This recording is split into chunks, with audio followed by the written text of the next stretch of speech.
Welcome to Christian Warrior Training. This is the episode that we do each week where we talk about all the crime that occurred in churches around the United States with a few international stories broken in as well, if I think that they're important for you to know. And is with everything when we talk about crime at churches, I'm going to talk to you about how you can prevent something similar at your church or how you can respond to that type of a crime before the police arrive and take care of those issues. So if you want the weekly newsletter where I go into this, head on over to christianwartraining.com. Link is in the description below. And you can see some of the things that we're going to talk about this week, including a murder that occurred at a church in Tennessee. It was covered up by an arson. We've got all sorts of stuff, including a robbery. I just want to stop for a minute. I got a complaint email. I want to say it was a complaint. Somebody wanted to let me know that in one of the newsletters I put out recently, there were only pictures of African American men. And they wanted to know why that was. Man, I tell you what, that's because that's who the suspects were that week. And I only put up the suspects of the people involved. There's no racism involved in it. It literally, I am just putting the information up. So if you find that there's racism in something I'm doing, you should probably do some self reflection on yourself and think about why you're so conscientious about it. So, anyways, I digress.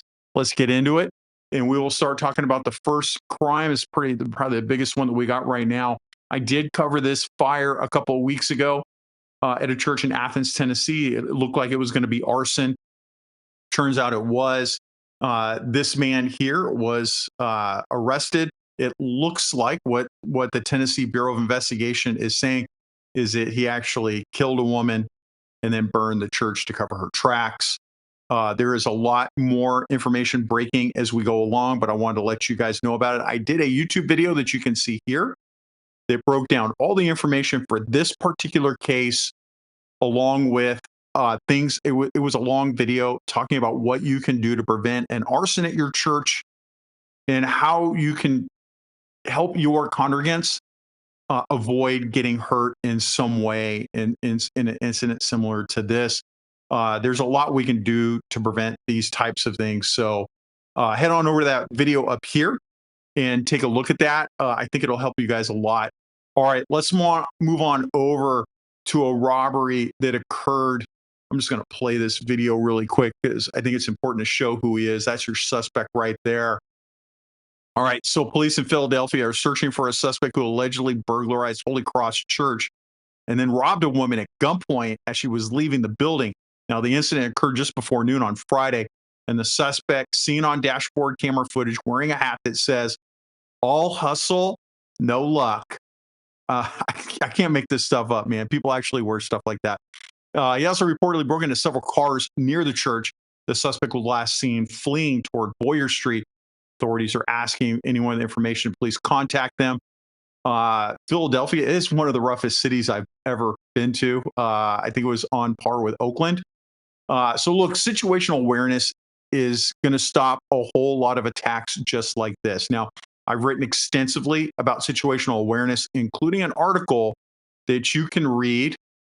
Show you really quick. You can read it over here. I put a link in there for you right there. 7 Steps for Mastering Situational Awareness.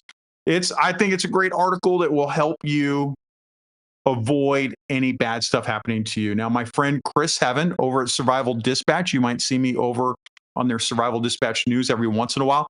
He likes to use the term gas station ready, meaning you're pumping gas and something goes down while you're sitting in the gas station.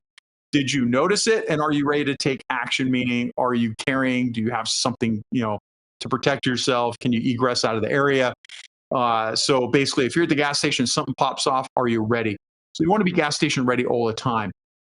Did you have the situational awareness to see something coming and defend yourself or others when doing mundane tasks like fueling your car? As an example, I was in Stockton, California back in the 90s, which Stockton is a horrible place. And I was in a very bad place. I was fueling my car and I saw a bunch of Bloods gang members around me. So I was just trying to fuel up and move on when I saw a car coming down and I can see they were getting ready to do a drive-by. And you know what? All the Bloods gang members, they saw the same thing and they were starting to get cover. I pulled my gun, got cover behind my engine block, pointed at the vehicle so I can return fire if they started shooting up the people around me. They saw me, sped off. I look around, and this Bloods gamer looks at me. He's like, "Thanks, officer." Mind you, I was in plain clothes, so I just thought it was funny. But that's gas station ready, right? You can teach this to your congregants. You can give them tips and tricks on paying attention when they leave a building and they see a guy that's not like a guy that says all hustle, no luck hat on his head. That is a sign that you should probably avoid that person. And they're in a car they probably shouldn't be in. So you should probably come back into the church and call 911 or do something, right? But avoid that trouble. All right, we're going to move on to South Carolina. In this incident, a church banned a man who brought a gun into a service. Now, hold on for all the 2A supporters. There's a little bit more to it. A South Carolina church banned a 60-year-old man who brought a gun to a service in Woodruff and caused a disturbance within. So the man reportedly told attendees he wanted to let it all out today. That's quotes. I want to let it all out today while displaying his firearm. Now, that is a danger clue, my friends. So he was removed by authorities after being found seated in the back pew. Although he legally possessed the weapon, the church labeled him a trespasser, barring him from returning. Anybody that flashes their gun to you and then indicates something like, I'm going to let it all out today, what do you mean by that? Like, ask them, like, don't, and what I would flat out tell them, don't touch your gun. What do you mean by that? And then they're going to explain it. There's no acceptable behavior for that, right? Get out. Now, my church on any given day, we have about 40% of our congregants are armed. How do we know that? Because we trained our church security team on how to identify armed people.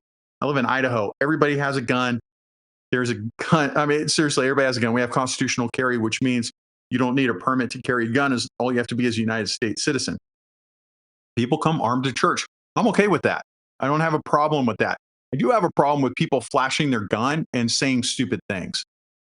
No, you know what? You can't come in today. So go lock up your firearm. It sounds like he might need help, right? So in that case, you call the cops and be like, I think he is asking for some help, and I think you should go help him. So look, don't let him stay in the church.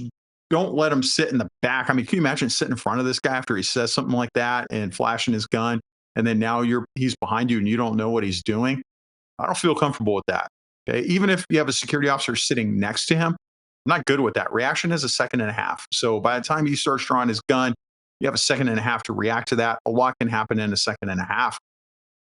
To get ready for that, head on over to my video over here on the build drill.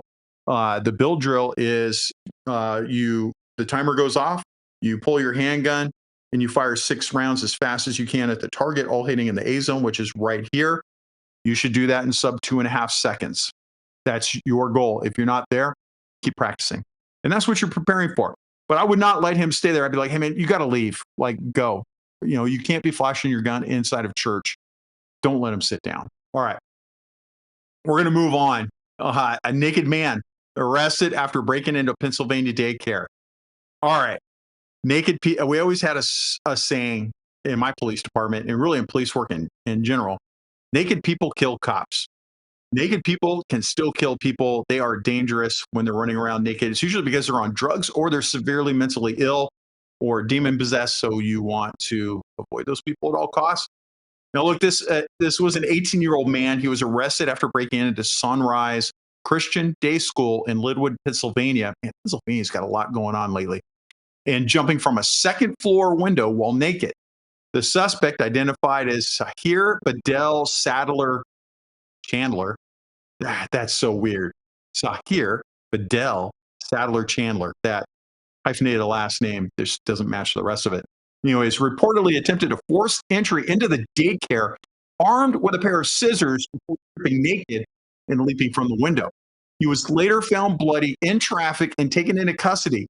Now, Chandler faces multiple charges, including burglary, criminal trespassing, vandalism, and 51 counts each of simple assault and reckless endangerment. The paper says it's unclear if any children were present during the incident. Now, my time as a cop tells me that if he was charged with 51 counts of assault, that means there were 51 kids inside that church or a combination of adults and children. So yeah, I'd say it's safe to say the kids were present. Now, a naked man with scissors breaking into your church daycare with children present, it could be a deadly force incident. Now, there isn't much room for less lethal force for this, depending on the circumstances. Think about it. You have children over here, naked man with scissors trying to break in over here.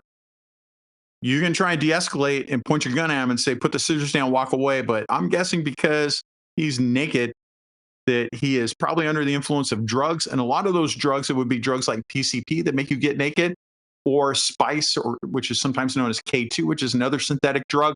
Those drugs are really hard to de-escalate people because their brains are not functioning normally and they don't react like normal people.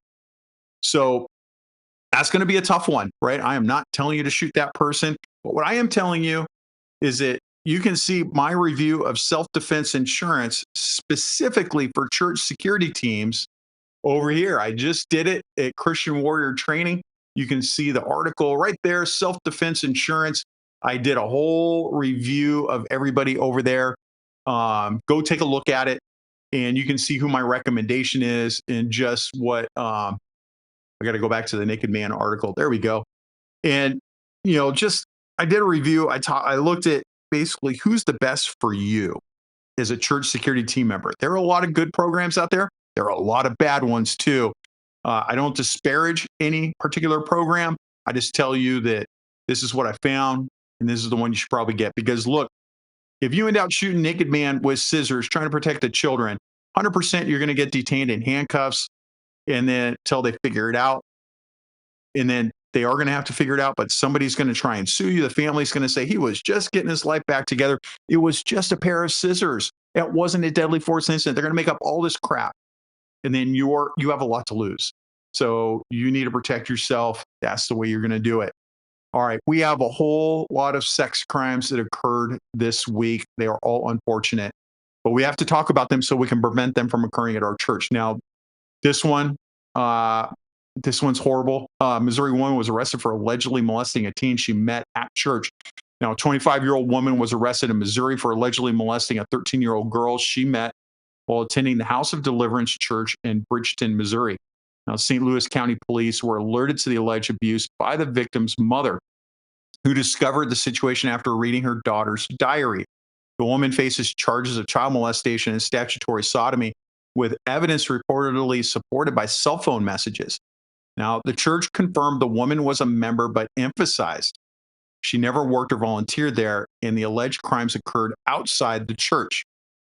I hear you emphasizing that, but instead of trying to distance yourself from it and saying, hey, we got nothing to do with it, you can say we have nothing to do with it. But the fact is, they met at your church, and you should say you're putting something in place to protect all of our children at our church. You just one extra little line in there to say you're protecting everybody and you're cooperating with police and you're, doing, like, come on, man. I did an article on how to talk to the press as a church. Please go over and look at it, because if you don't write something appropriate, then somebody else is going to write it for you, like me talking smack, saying, hey, church, you should do this, right? I think it's important, right? All right. Now, many people think that women don't molest children, and that is a totally wrong perception. Now, the devil lives in both genders. Although men far outnumber women when it comes to this, I've seen women commit this crime numerous times in my career. Don't be fooled by this common misperception. We also need to watch who is talking to our children during service. So just watching is going to make them uncomfortable and move on. Or if your suspicions are raised enough, go talk to them and make sure that that conversation that's being held is appropriate, and make sure that that minor is doing okay. Here's another one that should not have happened. All right. This is a pastor that has an ongoing child molestation case going on. So a former pastor in Attapulgis, Georgia, man, what a weird name, has been, I know everybody from Attapulgis is going to correct me in the notes below, but go ahead. I deserve it. So he's been charged with aggravated child molestation, adding to previous charges related to child porn, sodomy, enticing a child, and multiple counts of child molestation. Now, the suspect initially was arrested in October of 2023. He has a previous conviction on similar charges in 1989 and was released in 92. How did he get hired with prior conviction for child molestation? Now, the current charges stem from an investigation began in 2022 involving two alleged victims who were minors attending his church. The district attorney's office announced the new charge amid an ongoing investigation with a trial tentatively scheduled for November of 2024. There is no excuse for this. This guy's a convicted pedophile who was hired by another church just a few years ago. Now, not doing a background check is totally unacceptable. I don't understand churches that don't do this. You have to remember that I tell you repeatedly that pedophiles and predators work or volunteer in churches solely to cultivate new victims. Now, they choose churches because of our loving nature and our tendency to forgive, and also our tendency to bury and hide our dirt and not call the police. So if you don't do background checks, you're wrong. And you should read the article that I wrote over here. Let me pull it up here. I always put these links in my newsletter. I've got a link right here on how to do background checks. You don't have to pay for it. You just have to do a little bit of work, and you should do it on every employee, including the pastor, and every single volunteer. I'll give you an example. They brought me on, and it was like, oh, you got a CCW? Oh, they did your background check. You're good because you have a CCW. And that's not acceptable. You have to do a real background check. I'm holding a gun and protecting people at the church. Just because I was a police officer in the past, you don't know anything about me. I could have had a history of excessive force. I could have had a history of a bunch of other bad stuff. I don't. We need to look into this. Now, look, this reminds me of a Bible verse, be shepherds of God's flock that is under your care, watching over them, not because you must, but because you are willing as God wants you to be, not pursuing dishonest gain, but eager to serve. 1 Peter 5:2.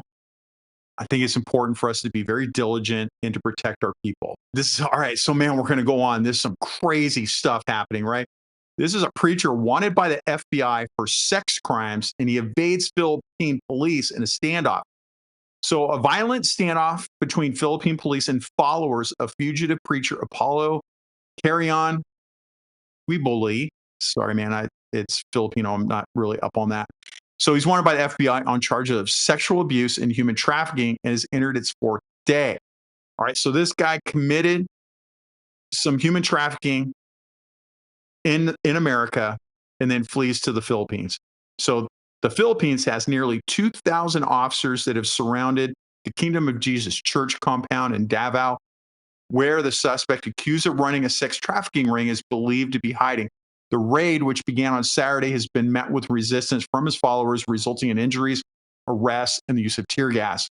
The suspect has denied the charges and has been on the run since 2021 U.S. indictment that accused him of coercing girls and young women into sex under threats of eternal damnation. So I'm not sure why any church would harbor a fugitive that is wanted for human trafficking.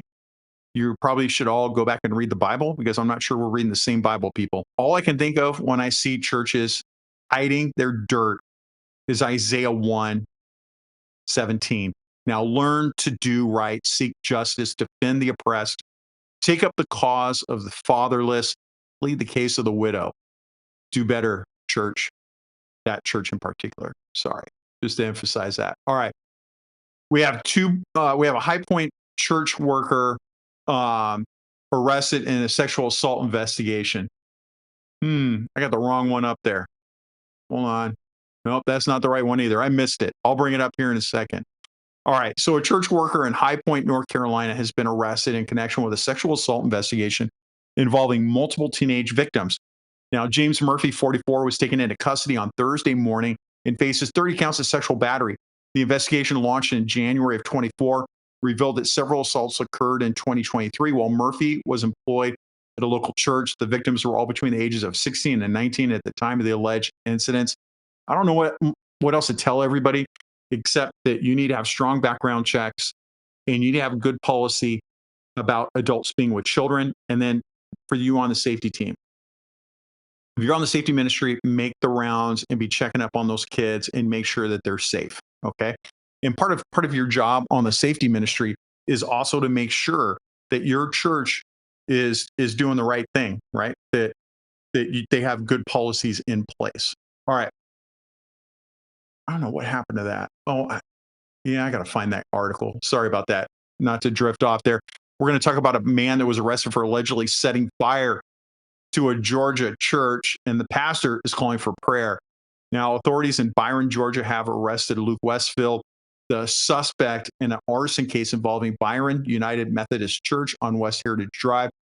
The fire, determined to be intentional, was discovered Tuesday night by a Byron police officer and prompted a joint investigation with Georgia State Fire Marshal. Good on that cop. I cannot tell you how many times cops just driving around catch major crimes like arson and stuff like that while they're driving around. Good job, cop. You deserve some kudos. ATF is involved in this as well. In response to the arrest, Pastor Josh expressed gratitude to law enforcement and called on the church community to pray for those responsible, emphasizing mercy and grace. Now, despite the incident, the church will continue to hold services with the next gathering scheduled for Sunday at 10 a.m. All right, so look, this is my weekly reminder to you that your church has to have a burglar and fire alarm and a 4K video system.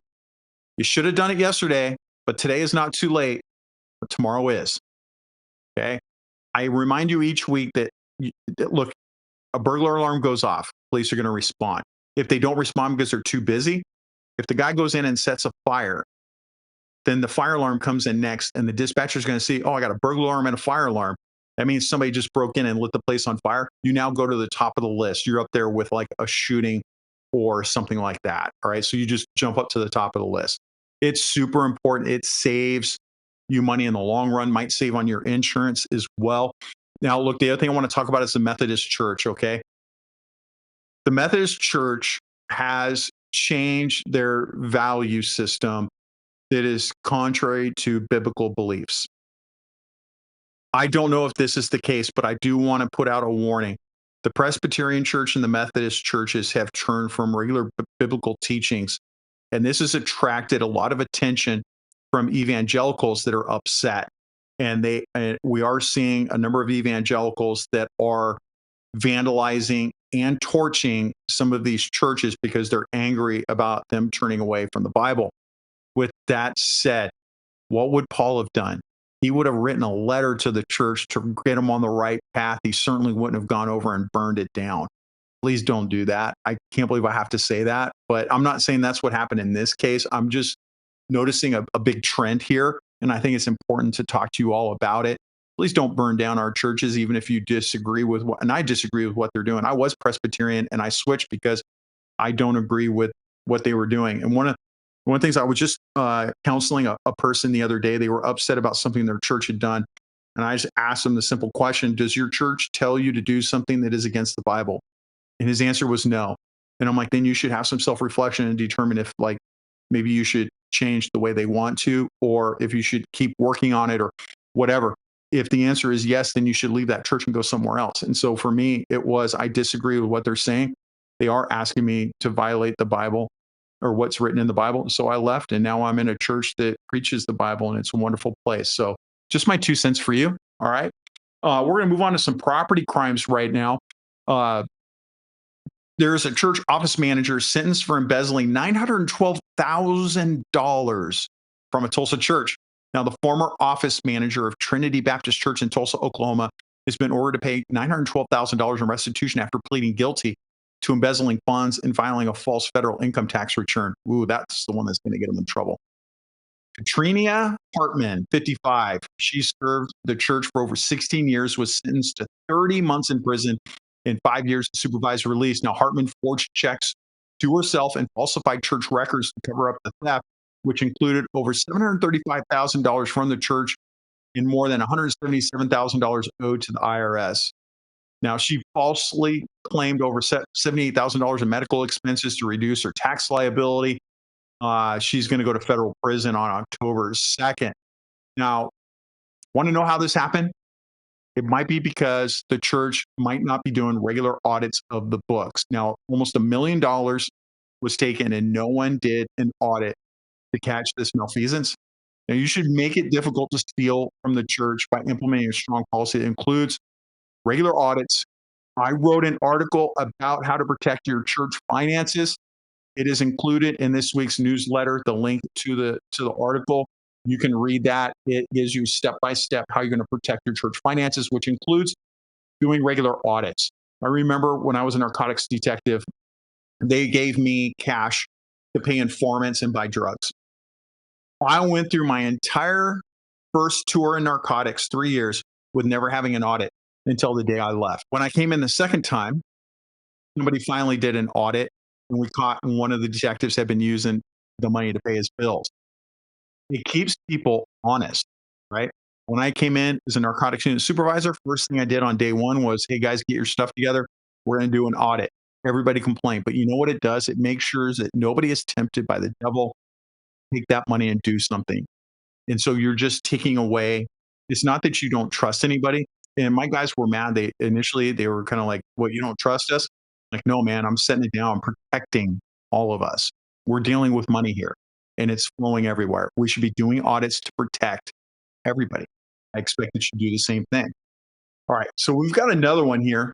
Here we got a man, a treasurer accused of stealing $225,000, $250,000 from Pennsylvania church. Oh man, Pennsylvania again. Texas is thanking God that Pennsylvania has taken the lead on crime this week because it's been Texas. All right, a 73-year-old treasurer of St. John Lutheran Church in Carnegie, Pennsylvania, been charged with stealing $250,000 from the church. Now, William Reed, a lifelong member of the church, allegedly misappropriated funds over a period of several years, using his position to access the church's finances. The church board discovered the discrepancies in late April and later confronted Reed, who admitted to the theft in emails. Reed has since been removed from his position and turned himself into authorities, posting a $5,000 bail. The church remains financially stable and is implementing measures to prevent future issues. Again, it was probably an audit that found that, and that's what you should be doing. But like, catch it before their $225,000 is missing from your church, because that's pretty hard to replace. Police suspect was arrested after a break-in in a police pursuit in Mississippi. Now, a man was arrested after allegedly breaking into a Mantachi First Baptist Church in Mantachi, Mississippi. Man, if you're from that city, correct me on how to say that. He was stole a laptop on Friday morning. And oh man, I'm sorry about this for the county SO. I don't know how to say your county name. Itawamba County Sheriff's deputy witnessed the incident and attempted to stop the suspect. More great work by our cops driving around and seeing crime and taking on the offenders head on. Cop, good job, man. All right, suspect fled and he led officers on a pursuit across two counties. They make it sound like he went across two counties. Man, the counties are small there. Anyways, that still is a good chase. Now, the chase ended when the suspect's vehicle crashed into a tree on Auburn Road in Lee County. Finally, Lee County. That's easy to say. All right, the suspect sustained serious injuries, was treated at a hospital, and later booked into the county jail on charges of grand larceny, burglary of a commercial building. Again, my weekly reminder: burglary alarm, fire alarm, a 4K video system. This was great that a cop happened to witness it and got on it and stopped the guy. But just think, if the alarm went off and the cop was already there, he probably could have driven a little bit quicker and got him a little bit quicker. So just my 2 cents. There is a bunch more property crime that occurred, but I'm telling you, it is just too much for me to cover. So I just picked the big ones, kind of the juicy ones, big money items, so that we can all learn from it. There are a ton of little ones of people like breaking windows to churches, and some other stuff. So just know that stuff's going on. All right. The international stuff is important. I want you guys to bear with me as we talk about international, because I think it's going to affect the United States. Now, Russian authorities arrested 3 men over an alleged plot to attack a church. Now, authorities have arrested 3 people suspected of planning a terrorist attack on a church in Sunja, Ingushetia, which is a Muslim majority republic in the Caucasus region. The suspect, identified as Russian nationals and alleged members of the Islamic State, are accused of preparing to commit a terrorist act and participating in the activities of a terrorist organization. Now, the arrests come amid Russia's ongoing efforts to thwart attacks by Islamist cells, with investigators claiming the suspects were planning to carry out sabotage and terror activities in the region. Now, almost each week, an ISIS cell is stopped from attacking a church somewhere in the world, or they do carry out an attack somewhere in the world. Russia's been hit twice now. So We know that our churches are next on the chopping block. My only question to you is, are you prepared? I hope that you are. Now, the church chances of something happening in your church is pretty minimal, but it's not zero. And as long as it's not zero, you should be preparing for that day. Now, here's another one in France. A suspect was arrested for attempted arson at a synagogue in France. Now, French police have arrested a man suspected of attempted arson at the Beth Yaakov Synagogue in La Grande Motte, a city in southern France. Now, the incident, which occurred on Saturday morning, involved two cars set alight in front of the synagogue, one containing a gas container. There was an explosion that injured a police officer, but he stabilized, not in critical condition. Look, there are more of these incidents that are occurring pretty much on the daily around the world. We have not had anything here yet. So we should probably be preparing and getting ready for that day to occur. All right, do me a favor. This is what I need from you. 100%. I'm pretty sure that this video is going to get demonetized, but I'll put it up anyways because I had all of the keywords from sexual assaults to terrorism to you name it. The AI is just going to shut it down, and it will also restrict viewing. If you want to support the ministry that I have here, then you can head over to christianwarriortraining.com and then you can sign up for the newsletter. It will always be free. But if you want to help me, what I'm doing, then you can do a paid subscription. And what that helps me do is to basically quit my day job and do this, which is what has happened. I've been able to do that. It helps me with costs of the things that come up here for the services, for Restream or whatever, for all the stuff that I have going on. It does help out, and I appreciate it. The other thing that helps, because I do get restricted by YouTube, is to pass this on to other people and ask them to subscribe and also check your subscription. Even I got unsubscribed from my own channel. A lot of people are saying that's happening. I am seeing that myself. I had subscribed, obviously, because it's my channel. And when I went to go look, I was somehow not subscribed anymore and wasn't getting updates. So just my 2 cents, if you could do that for me, I'd appreciate it. There are two big things that you can do to protect your churches. Number one is to pray unceasingly for the protection of our churches and the protection of our people. The Bible says that we're going to be persecuted for our beliefs. That is occurring now in real time. We should prepare, be ready. Praying is the best thing you can do. The second best thing you can do is remember your ABCs. Always be caring,